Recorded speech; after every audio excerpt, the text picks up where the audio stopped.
Warning, incoming game over.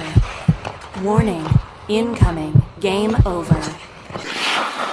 Welcome back to another installment of Game Over Calgary. My name is Matt DeMille, and I'm joined by Marek Robinson tonight. Now, Marek, really, heading into that second period of tonight's game, it was going to be a very different show than what we're going to end up having tonight. We don't see this side of the Flames very often, but as you and I both know, massive come from behind victory against the New Jersey Devils. They end up sweeping the season series at 2 games to none, following a 5-3 win tonight. How are you doing on this fantastic Thursday evening?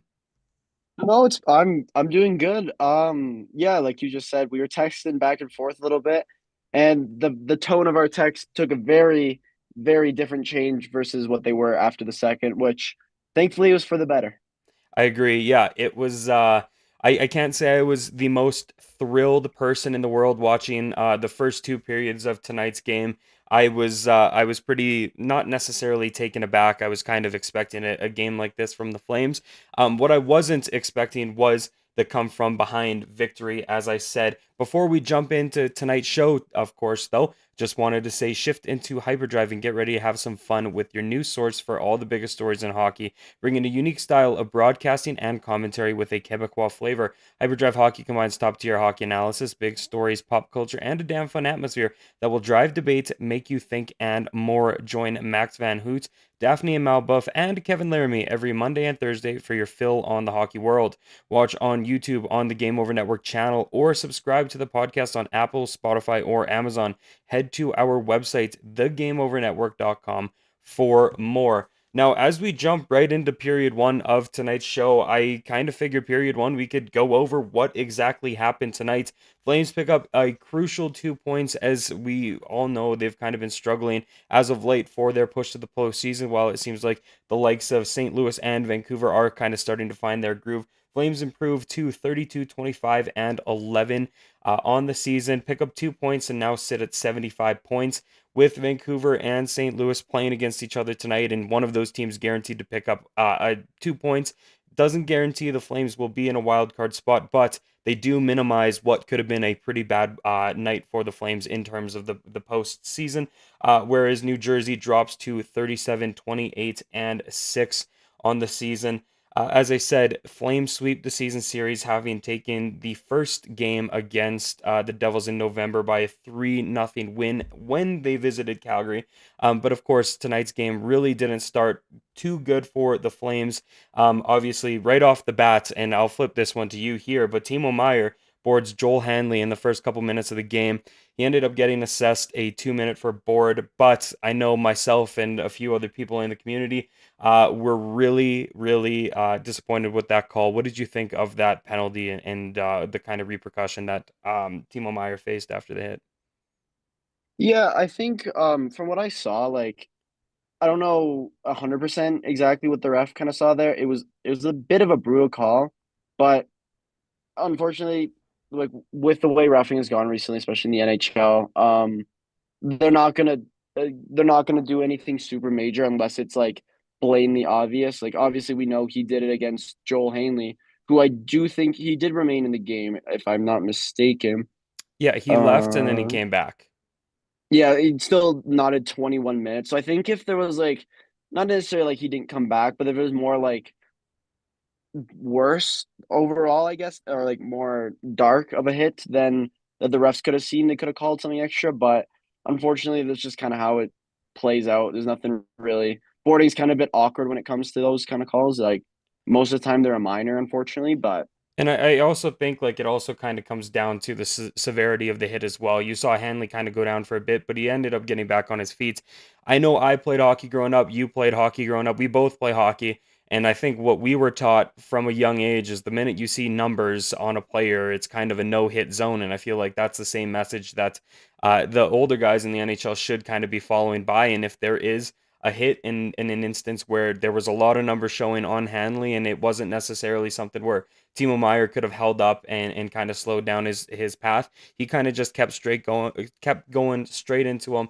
So I was definitely not too impressed with the 2 minute call. However, I will say, just knowing how bad the Flames power play was, and that will be a segment later on the show, I don't know if it really would have benefited the Flames to get that 5 minutes, because really they didn't look good on the power play, and maybe it would have ended up haunting them a little bit more than just the regular 2 minute did.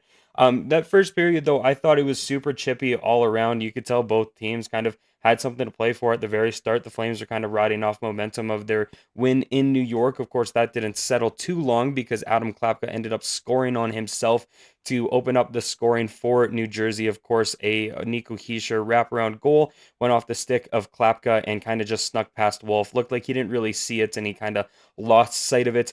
Funny enough, that is the first of 3 goals scored between the two teams where it was actually an own goal. Of course, Calgary scoring 2 of them versus New Jersey scoring one of them that ended up being the Matt Coronado goal. Second one I found was a little bit more egregious when Eric Haula shot the puck off Kevin Ball's pants and into the back of the net. I don't know about you, Marek, and I'll let you chime in here. It really looked like that puck was going nowhere near the back of the net until it hit Kevin Ball's leg. But just speak more broadly on what you thought of Kevin Ball's game, because I think tonight was definitely an off night for him. No, for sure. And from what I saw, it didn't look like he was going in it. It kind of looked like a wrong place. He's just trying to get or trying to cover the other Devils player. I'm not 100% sure who it was, but he ended the night no points, -1 in the still registered 17 minutes, which was third lowest for the team. He had one shot, one block, one hit. Was again, like you said, kind of an off night, but I don't think it's too much to worry about. I think obviously we won't be able to tell if it kind of stuck with him. We'll just have to see in the upcoming games. But other than that, yeah, he was trying to do his job. It's just unfortunate. Sometimes the puck just bounces like that uh, while you're trying to just take your man. But I will say, thankfully, in this game, it didn't kind of cost him too much. yeah, I will say I really have enjoyed watching Kevin Ball on the Flames this year. I think he brings a really valuable piece to the team in the sense of he's more so that lockdown defense that kind of eats pucks and gets in lanes. I really think tonight was a very, very off night for him, whether he scored on his own net, of course, not intending to and didn't really expect that to be the outcome. But even on the third New Jersey goal, the goal scored by I believe it was Paul Cotter, who really Kevin Ball bats down a New Jersey dump in, where in that case is like, I don't understand why you're trying to bat that down anyway, because best case scenario is you touch the puck and it's a whistle. It's more so better to kind of battle it out in the corner. And of course, like even if Rasmus Anderson kind of knows that dump's coming, he's going into that corner anyway. So I really don't think there's much need for Ball to bat that down. Of course, the bounce goes Cotter's way and Ball just gets outraced, outworked. And of course, Rasmus Anderson is kind of stuck drooling, not really knowing which direction to go and how to play that. And of course, that leads to New Jersey's third goal of the game. And that was kind of the point where I know I texted you. I'm like, okay, this game is getting pretty nasty. And I know a lot of us were kind of, as Matt C said in the chat, everybody was kind of negative and whining about that second period. And I will say I was one of them. I was ready to pack it in and kind of think tonight was another write-off and another step in terms of the Flames kind of hunkering down on that tank train. Of course, that wasn't the story as the Flames came back super, super energized in that third period. And they really, really, I thought, I don't know about you, Marek, but that third period, they came out wanting to prove something. I think they were pretty irritated with how they ended up, the performance they put in the first 2 periods. And I really think in that locker room, they looked at each other and said, hey, we need to dial it in. And dial it in, did they ever? What did you think of that third period? No, I thought like honestly, you said it best. Like they look like a completely different team coming into the third, right? One thing that I do kind of want to highlight a little bit is for once it didn't feel like Calgary was relying on Dustin Wolf to save the game for them. Him like he had an 8.97, a bit of an off game for him, whatever. But like it finally felt like this team wasn't like, oh, Wolf's making this save is robbing these players, etc. The team bonded was like, okay, we got to score, but we like, and they just played good defense. They didn't allow many good chances. Like I do believe, like the Devils, if I can find it, can't find it off the top of my head right now, but it felt so like it wasn't oh Wolf's this player, Wolf's all this, which is what we've said time and time and over again. it felt nice to see that this team finally just like, you know what, we're gonna take it into our own hands. With Zary, Mirmanov, and then Huberto scoring the eventual game winner with Kadri in the empty net. I think the team just bonded perfectly, especially with the way they've been playing. Like obviously that loss against Toronto was not good. You do get that win against the Rangers, but I think this was a very good statement win. I think the Flames obviously, if you're a Flames coach, you're gonna be like, guys, those the first period and the second period were brutal. But if you play like that in the third period against a solid Devils team, regardless of who they're missing, you could go far. I will I will agree with you to a certain point. I think in terms of that third period, that wasn't a third period that Dustin Wolf won for the Flames, where we've seen in games prior. I think that third period really came to the push that the Flames put on offensively. I will say, I think that first and second period, if it wasn't for Wolf, I think that game could have gone a different direction. Of course, of the two goals that were scored by, or the two own goals, is something that you can't really do much about. That third, I think he probably would have wanted back, but again, I do think like just the way New Jersey was playing and how well they were out shooting the Flames, I think that could have gone differently in Wolf. So I think you have to give him credit there, and of course. He made a big save in that third against Dawson Mercer when he got that shorthanded breakaway. Again, the power play is going to be a completely um, own independent topic in tonight's show. But I think that that was a really big save for Wolf, because I think it was 3-1 at that point, and who knows if Mercer would have scored that. That game, as I said, could have gone differently. Maybe they didn't have that push, and that was kind of taking the air out of the brakes for him a little bit, or air out of the tires. Sorry. But yeah, I think that third period is well said. You know, the Flames took a command offensively and really showed out in a way that I haven't seen them do very often. You know, it's rare to see the Flames score 4 goals in a game, let alone 4 goals in a period, right? And of course, they did that, and did that in spectacular fashion. Miramanov, Huberdeau, Kadri kind of round out the night with goals 3, 4, and 5. And there was a minute apart between Miramanov and Huberdeau's goal. And again, it really just showed the relentlessness that the Flames brought in that third, and said, hey, like if we're gonna go down, we're gonna go down with a fight. And of course, it led to a patented Jacob Markstrom crash out after that fourth goal, with a missed high stick on, I believe it was Timo Meyer from Blake Coleman. Missed a high stick. I'm not arguing there with him, because it was pretty blatant, but it's kind of funny to see the Flames racing up the ice towards an empty net, and you see Jacob Markstrom in the Devils bench kind of hacking away at the boards. He's so livid. But all in all, I really think that was a good third period for the Flames. I'm not going to give him any credit for that second period. I thought he was a good bounce back from Dustin Wolf as well. I know the last game against Toronto is one that he really is going to think about. Again, not necessarily one you can pin on him, but I think that's just a really solid bounce back game for him, and to pull together a win as well. And one more kind of note that I wanted to mention in that in the first period of tonight's show is, I don't know how true it is, because it was a stat I found on Twitter, so please fact check me. But prior to tonight, the Flames have a record of 2-24-4 after trailing after two periods, That and Yeah, that is true. now I saw they're that on up the game. to Yeah.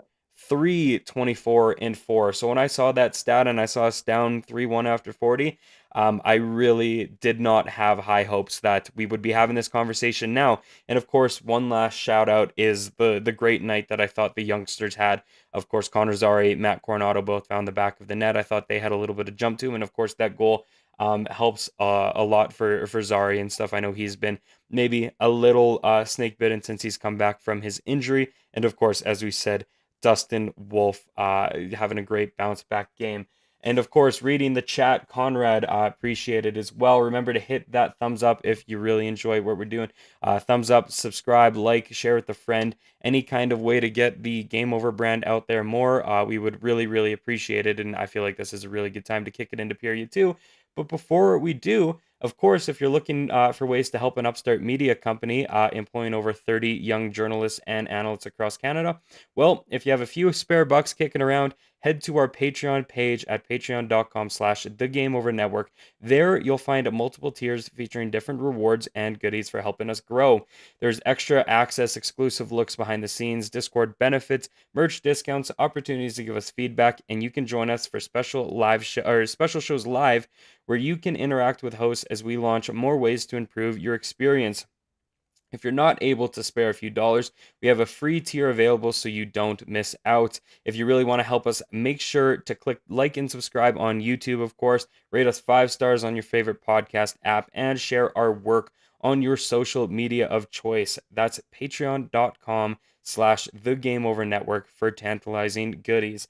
Now, Marek, I know we are speaking pretty highly of the Flames following tonight's game, but again, it wasn't a smooth sailing game by any stretch of the imagination. I know my biggest hang up from tonight's, and there were several, but it really was the power play. And again, this is something we've been harping on all season long, but I think tonight is really amplified. Flames go 1 for 5 on the power play, and of course, the only power play goal is really a New Jersey own goal. What, based on kind of the conversations we had prior to the show tonight, what was your assessment of what we saw on the Flames special team side? Special teams as a whole was a bit iffy. And just to go back to your one point real quick, the New Jersey Devils were, I believe, 30-0-2, leading after two periods. So the fact that Calgary came back just shows just more surprisingness, right? Their power play, in my opinion, was abysmal. You went 1 for 5. It wasn't good. It was a little bit brutal at times. Like you said, the only goal that was credited towards, I believe, yeah, Matt Coronado was a relatively own goal. I guess you could argue if you get that many chances, getting one is okay, but you almost want 2 to 3 in that scenario. I do not know exactly where the New Jersey Devils are ranked when it comes to penalty kill, but we were talking before the show about their power play because the Devils went 0 for 2. Their power play is ranked fourth in the NHL, fourth best. And the fact that Calgary was able to shut that down was, in my opinion, was a big factor of how they were able to come back. But yeah, if you're looking at their power play, it's something that they need to work on 100%. Off the top of my head, I still have the link. Calgary's power play sits 19th in the NHL with a 21.5%. Now, granted, that could change due to the game tonight, but it's not the greatest spot you want to be in. You're around average, but you can get that up a little bit, and those you can get maybe 1 or 2 power play goals a game, and you can steal games with that. Or you know what I mean? Yeah, and like honestly, based on the games that we've seen, and I know the Flames are a very hot and cold team on the power play. It seems like some nights everything's clicking and maybe they're getting the right bounces, and some nights they can't really get anything going. And tonight was, of course, one of those nights. When I think of the Flames at 19%, or sorry, 19th in the league in power play percent, I honestly think that is high. Like I expect a far lower number, just based on what we've seen, sample size tonight. It's a bigger concern of just like a night to night just not having everything click, like, to me. And I don't know if you disagree here, and yeah, I don't know if you disagree, but it just feels like there's no structure and the strategy is amateur at best in terms of, you see, again, I'm going to compare, the last game I did was the Toronto game. You see a power play that has the likes of Austin Matthews and Mitch Marner and William Nylander, and of course the Flames don't have assets anywhere close to those three guys. However, the strategy is there. They have the game plan, they have the setup, they have the guys that you want to get pucks to, and you have backups on backups if your first kind of plan fails, that kind of stuff. And of course, they have the high end talent that can just flick a switch, fire a puck into the back of the net that the Flames don't have. But it really just feels like there are no structure, there is no strategy.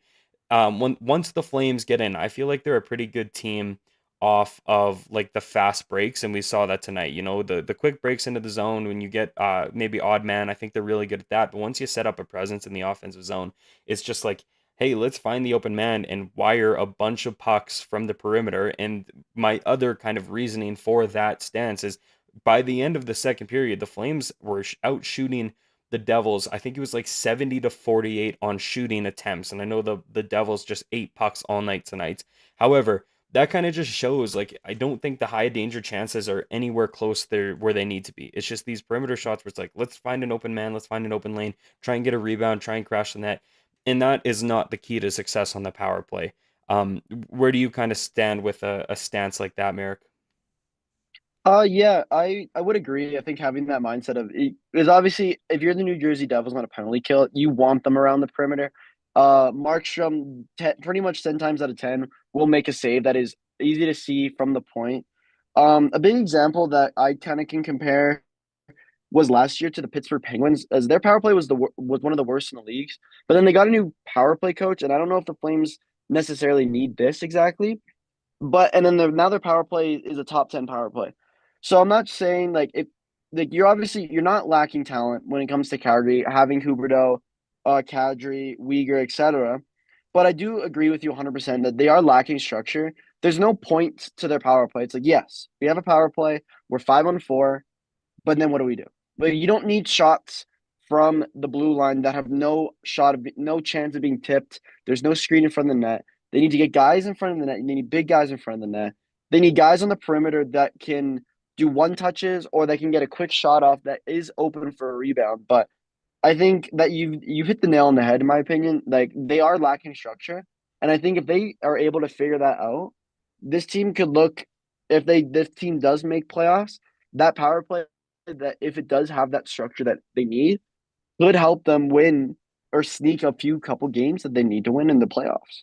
Yeah, and like I think even like strategy wise, you go back to a couple of years ago, and I'm not saying this power play was like lights out, but you had the likes of Johnny Gaudreau, Matthew Tkachuk, Sean Monahan, and they had that like bumper play where they give it to guys right on the side of the net, and they bump it out to Sean Monahan in the slot type thing. While it didn't work every single night, there was a game plan, there was a setup that the Flames are going for, Yeah, and again, as it feels like the minute they get any kind of offensive pressure in like possession, it's like they just panic and just like, hey, let's find an open man and hopefully somehow we can stitch some kind of, weird play together. And of course, like even Coronado's goal today, he tried to pass the puck across the crease through three different sticks. And the only reason it went in is because it hit one of the sticks it wasn't supposed to.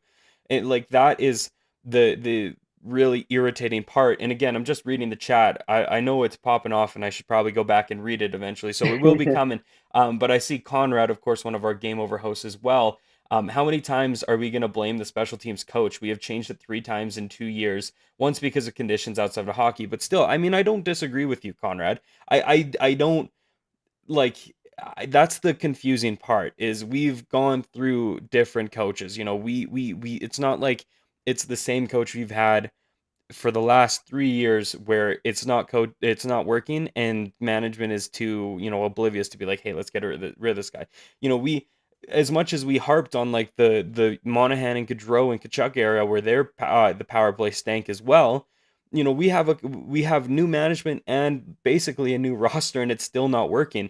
So I don't necessarily know if it's really an easy answer as to how this coat or this power play can be fixed because it really isn't. I don't know like unless the Flames, struck out 3 different times in terms of finding a power play coach, which could be the case. I mean, Savard is in Toronto and has arguably the one of the top 3, top 5 most talented rosters in terms of a power play, and their power play isn't that good either. So it really shows that Savard doesn't seem to be that guy either, regardless if he's got Austin Matthews and Mitch Marner on their power play, right? I mean, like, I'll kick this to you, Marek. Like, I really don't have an answer for what needs to change, but like, where would you start in terms of, hey, we need to fix this power play? Where's your kind of initial place to go to maybe have a different look? I think Conrad kind of nailed on the head. You don't need to replace the new coach. But I think integrating a strategy, because it does feel like you get in, it's like, oh, what do we do? What do we do? Kind of deal. And I think once that structure is placed in, it's perfect. Unfortunately, a little bit earlier, we talked about how the St. Louis Blues are playing the Vancouver Canucks. And you know how we wanted it not to go to overtime? Oh gosh, let me guess. It They went to score the overtime. Vancouver Canucks tied the game with 4 seconds left. Oh, of It course they did. was a Brock Besser goal assisted by Pedersen and Quinn Hughes at 1956. So right now it is currently in overtime. Quite possibly the worst case scenario for the Flames. But just to go back to your question, it's just structure. I think it has to do with the players. Once that structure is placed in, and you can kind of find those set 5 guys that kind of fit the structure you're wanting to do, I think it'd be perfect. Yeah, and I think it's also kind of like again, like I'm not a coach by, any stretch of the imagination. And, Yeah, same here, same what here. I'm saying is probably what they're looking at in the locker room, or more advanced than what we're looking for. However, like it feels like it's a matter of like, let's play to this team's strengths, regardless of what it is, because I really think um, they're severely lacking in a lot of areas where they should have strengths. But it's like, okay, what is, the core five guys that we have on the roster, what are they good at doing? And let's enhance that on the power play by, and again, it's not an easy question and not an easy answer, and we can kind of just complain and complain and complain about what we want in the power play. Um, but something does need to change, whether it's like, it's just, it's such a difficult answer to such an easy thing to complain about, if that makes sense. And again, I know neither one of us are coaches and we're not in the locker room. And, it's not like a sense where it's like, hey, we've been throwing these five guys out the entire season and nothing's sticking. It's like, hey, why don't we throw more names into the mix?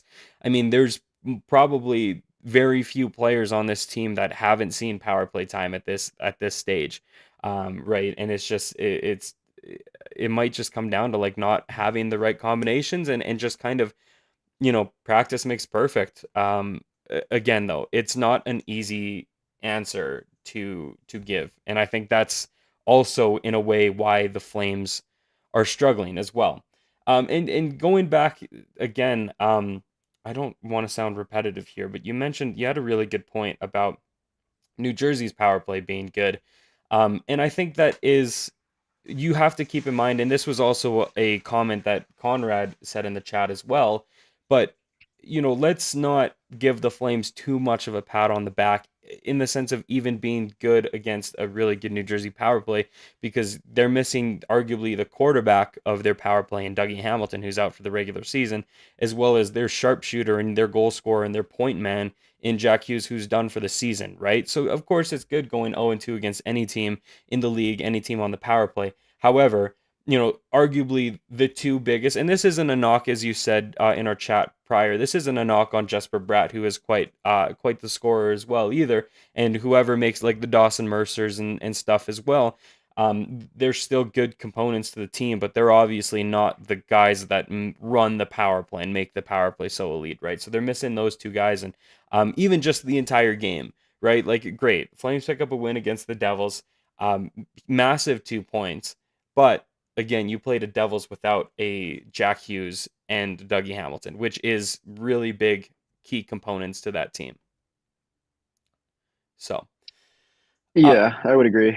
yeah, and while on the topic of the playoff race and how tonight really wasn't the Flames' night in terms of the out of town scoreboard, I am seeing, thanks Matt, seeing the chat that the Blues did end up winning, which I guess is maybe a little bit better for the Flames because they are 2 games ahead of the Flames, so there is more time to, um, you know, I feel like there's a bigger buffer to catch up to the Blues than there are to the Canucks. So at least technically we gained a point on the Canucks tonight and we drew even with the Blues, and the Blues are 2 games ahead of us. So I mean, in a really bad situation the Flames are in, I feel like this is the best of the worst that they could have been in, if that makes sense. Yeah, no, I think it's best case scenario, right? Like obviously you look at that game on the schedule and you be like, all right, you pray that they don't go to overtime. Unfortunately, Brock Besser does end up getting them a point, which is huge in the playoff race, was less than 15 games for all teams. But I think if you're Calgary, I don't think you hold that too much, especially with the fact that you came back in this. If you lost this game against the Devils, and then you see that not only St. Louis gets 2 points, but also Vancouver gets one, you'd be a little bit more frustrated. But again, like where you are right now and getting that massive win, I think it's not the end of the world, in Yep. my opinion. Yeah, I agree. And like we're talking about the playoff race, but also like there were bigger storylines with how the points got separated just between Calgary and New Jersey alone, right? New Jersey or Calgary owns New Jersey's first round pick this year.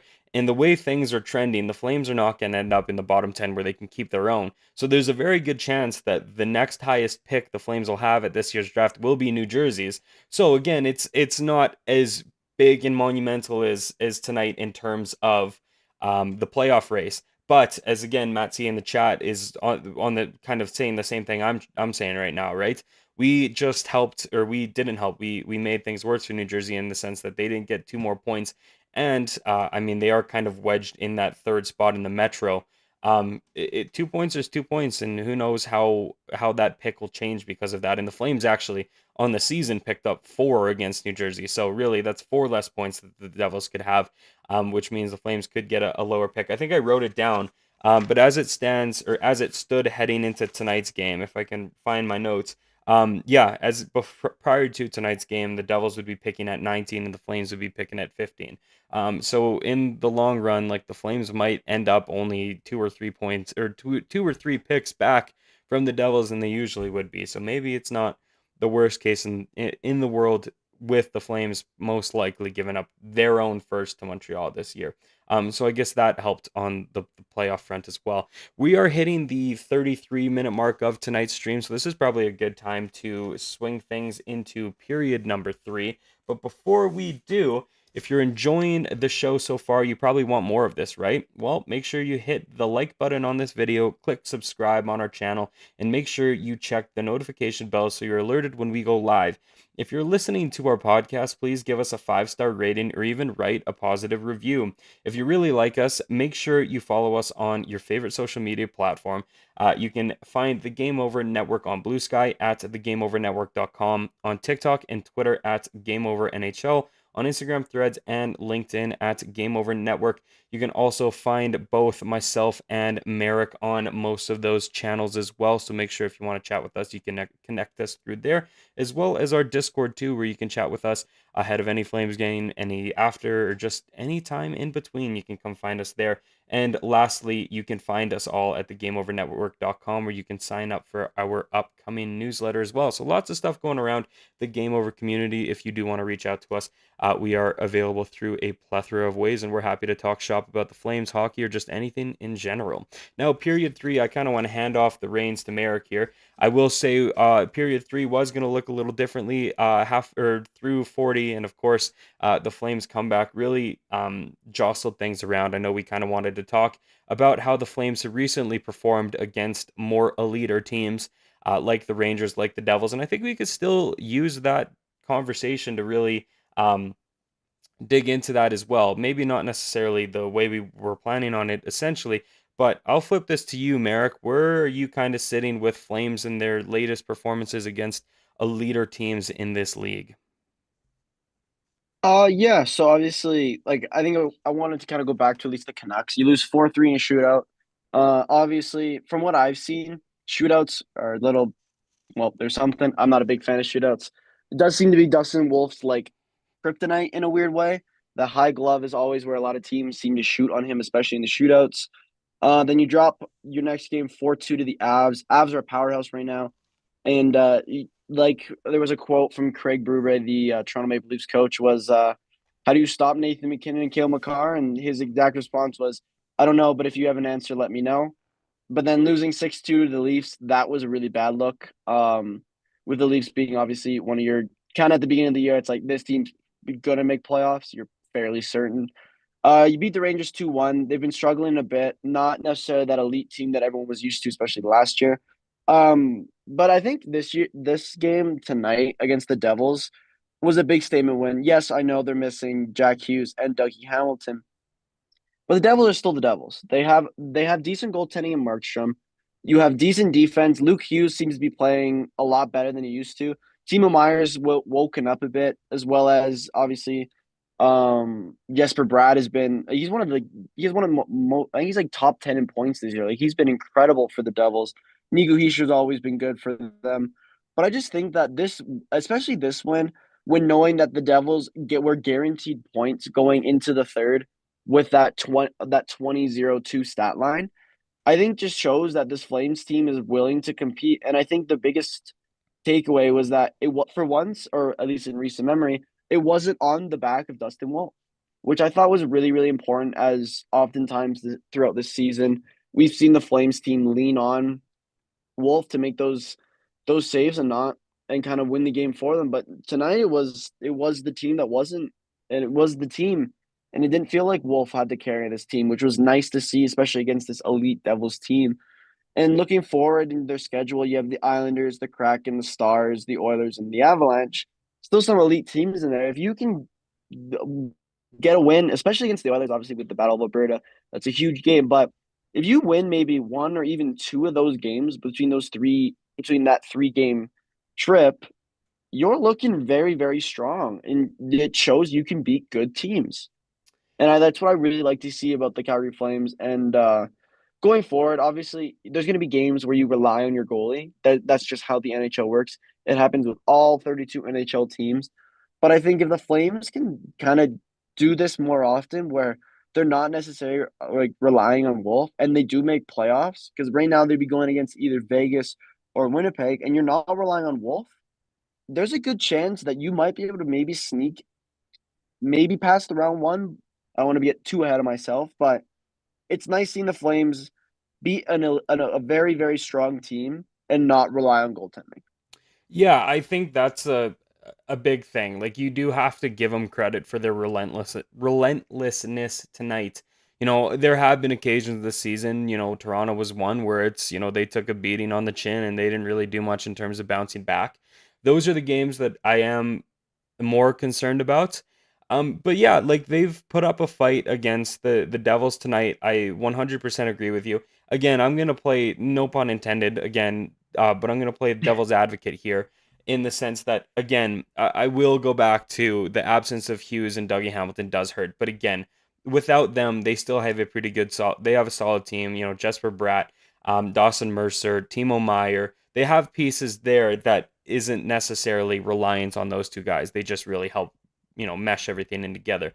Even with New York, they've been struggling, but they have the star power that the Flames don't have. I didn't watch the game, but again, devil's advocate, I've heard that was probably New York's worst game of the season.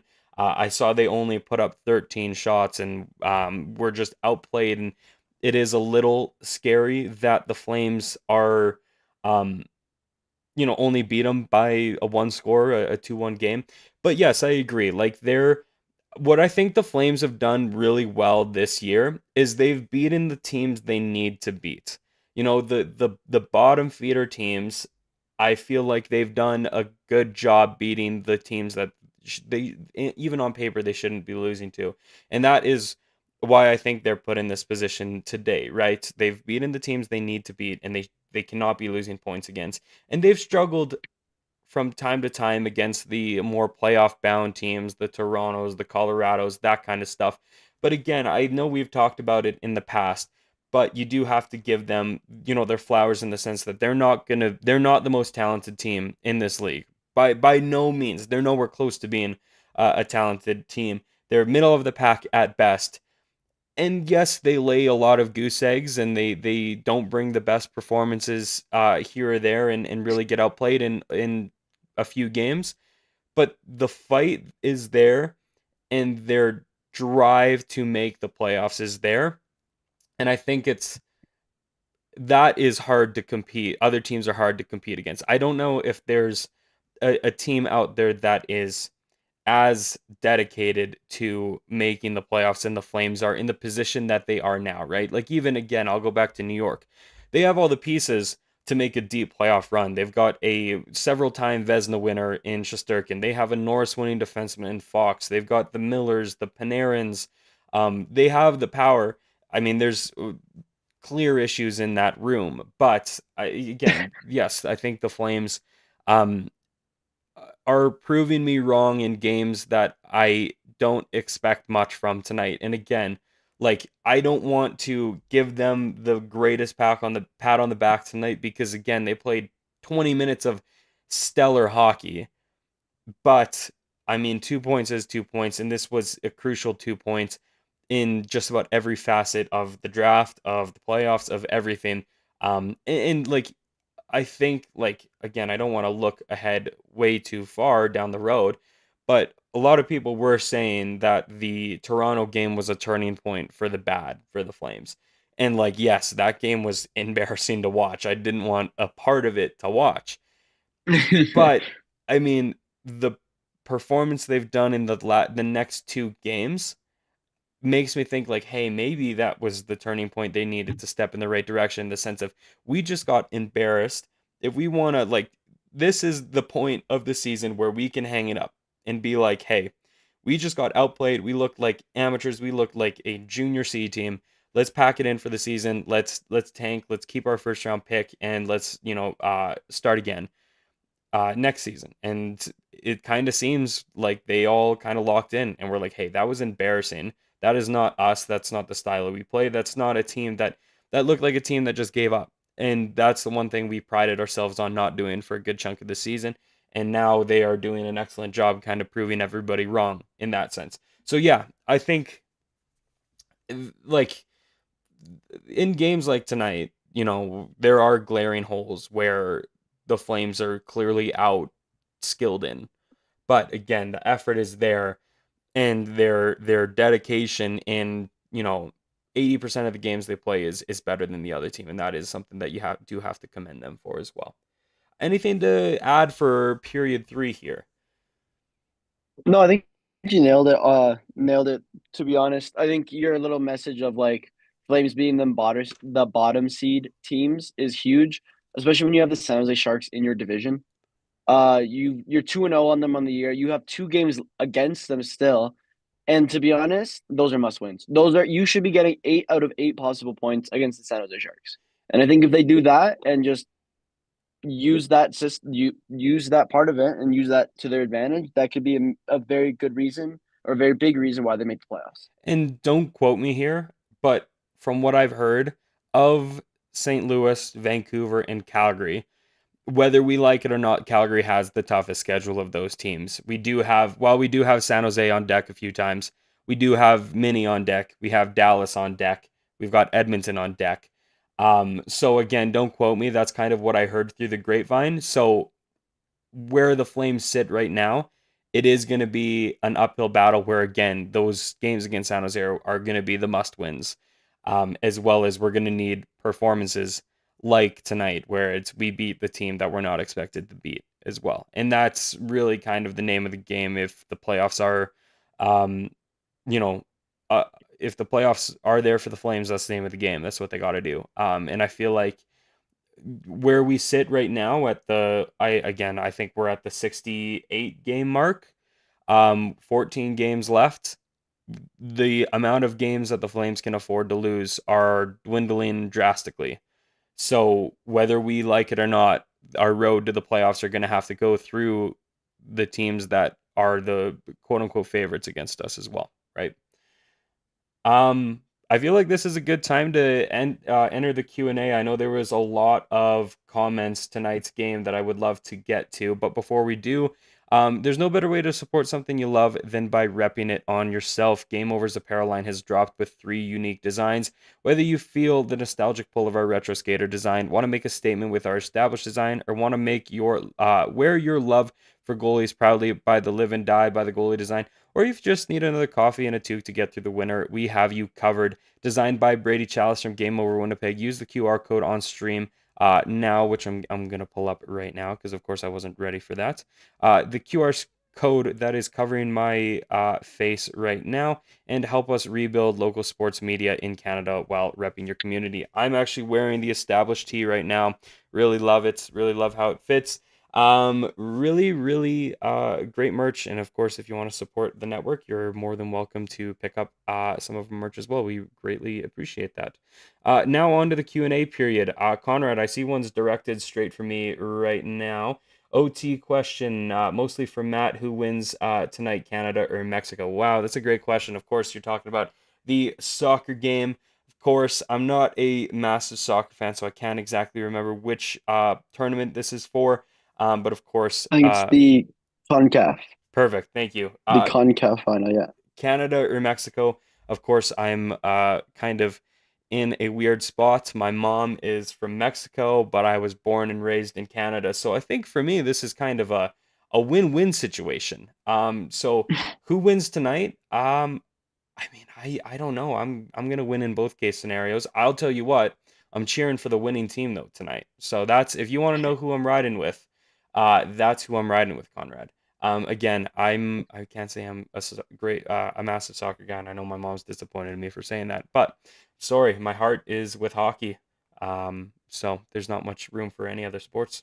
Phil Tremblay, I need a shirt with Marek's face on it. Don't we all, Phil? Don't we all? Let's just go back here. I did see a lot of comments, of course. Conrad, going back to the 2-minute penalty on Joel Hanley's hit from Timo Meyer, the standard needs to be assessed at the 5, then review it down. I know that will aggravate some fans with the slowdown, but think of soccer in the VAR. Maybe that means we need an off-ice official who can say, hey, I think that should be a 5. It's not a bad idea. I mean, even in terms of like player safety, if we have guys upstairs that are looking at goals every game, what's saying we have a specific one dedicated to penalties, and when a penalty's called, you can kind of give them a ring and be like, hey, we're looking at this based on the what we're seeing on the replay, the VAR. I think you should probably change it to a 5. That's not a bad idea. I mean, I I feel like it can take a lot of that nastiness out of the game if there is going to be like more enforcement, and it really is less dependent on what refs you have going on at the same time. Don't hate that idea for sure. Matt C, we miss Markey, says no Flames fan ever. Hey, who needs Markey when you got Wolfie? That's all I'm saying. Vancouver and St. Louis are both getting points tonight. Vancouver tied it up with 3 seconds left. Ah, yes. Thank you for the updates that I am very bad and did not read about. So I'm very sorry about that. Um, let's see. Way to ride that fence. That's what I do best.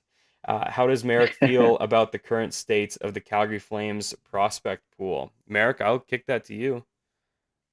Um, we actually were. I was talking about this earlier with a few of my buddies. It's not the best. It's not the worst. You obviously you have a really good goalie in Devin Cooley. Can't get him mixed up with Logan Cooley, who's a player. I've done that. I've Um, done that several times. Don't Rory. worry. Yeah, no, it's brutal. Rory Kearns. Obviously, we've seen him a couple of times for the Flames.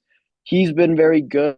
I do remember. I can't remember if it was with you or if it was with Conrad, but I don't think they don't have a guy that's like, oh, he needs to come up right now type of deal. That was Wolf a few years ago, obviously, but I wouldn't be I wouldn't be like, oh, they stand out like the Hershey Bears or the Willsbury Scranton Penguins or I think it might be the Laval Rockets, like because those are the top teams right now, and the Wranglers find themselves kind of middle of the pack, similar to the Flames, ironically. But I wouldn't say they're the worst, but I would not say they're the best. Yeah, I think with the guys in the Wrangler system, I agree. I don't think there's anybody that needs to be brought up, and I think that is also because the guys that could be brought up are brought up right now. Coronado, Zari, Wolf, they're up on the full, or they're on the main roster permanently. Even Adam Klapka's up. That's the other guy that I've kind of been happy, jumping in and out of the lineup as well. I would say the prospects when we think of like junior and stuff is something that I personally am really excited about. I do come from a junior hockey perspective, so I kind of see these guys a little bit more. But I think the Flames had a really really strong draft in the sense of like Zane Parekh is dominating the OHL right now with I believe he's hit 100 points again. He's setting records in Saginaw. I think there's a lot of upside from a guy like that. I think that's fantastic. The Flames really got a good one in that, but I just think that entire draft is really, really good. They have a really strong power forward in Medicine Hat in Andrew Basha. Really good defense pool. I would say the only other guy speaking about the Wranglers is maybe Brustevich on the blue line. But again, I don't think that's necessarily a demand that's needed this season. I think it's more so like I'd like to see him eventually.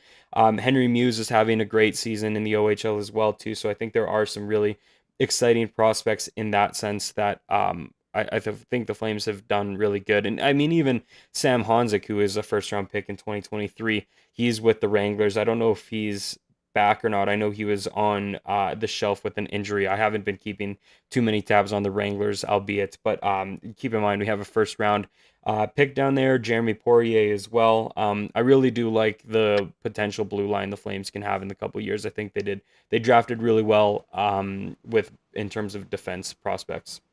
Gridin is one to watch as well in the queue as well. He's having a really good season with oh gosh, I forget where he is playing in the Quebec Maritimes league as well.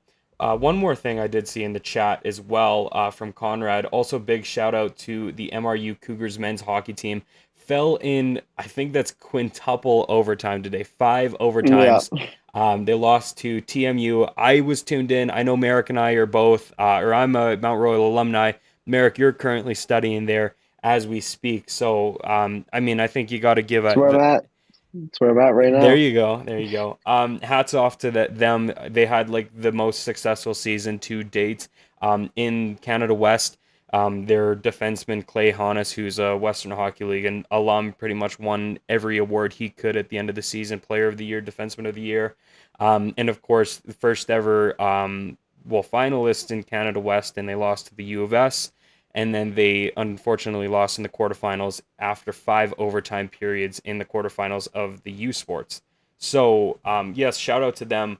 From a MRU alum, I tuned in all day, all like 7 hours of tonight's or this afternoon's game. And he was a nail biter, and they had their chances. But I mean, hats off to them for having a really successful season. Nonetheless, something that they shouldn't be hanging their heads about when they head home back to Calgary. And Henry Muse, of course, Casey in the chat as well. Good shout for Flames prospects. Marek, I think that was a successful stream today. We're almost hitting the 50-minute mark, so I feel like there's no more outstanding questions in the chat. I feel like this is a good time to shut it down, but I'll give you any lasting thoughts, impressions, comments. Yeah, no, it was a good stream. I have a blast doing this. Obviously, I do wish the MRU game went a little differently, but when you're in 5 overtimes, you can't really get mad at anybody. I talked about it again a little earlier today as well, but shout out to those guys, and yeah, we'll see you guys in the next stream. Well said. Well said. Next Flames game is, correct me if I'm wrong, but I think it's Saturday night. Flames end their, I believe it's their last Eastern Conference road trip with a game against the Islanders. They do have the opportunity to sweep the New York, I guess, team. 3 New York teams in a row. That would be pretty impressive if they could line that up, beating the Rangers, Devils, and the Islanders in consecutive games. Yeah, that game goes down on Saturday afternoon, a 2 p.m. start in Long Island. We will have the post-game show following that as well, so make sure you tune in then. And until then, have a great rest of your week. Have a great start to your weekend, and we will see you guys on Saturday.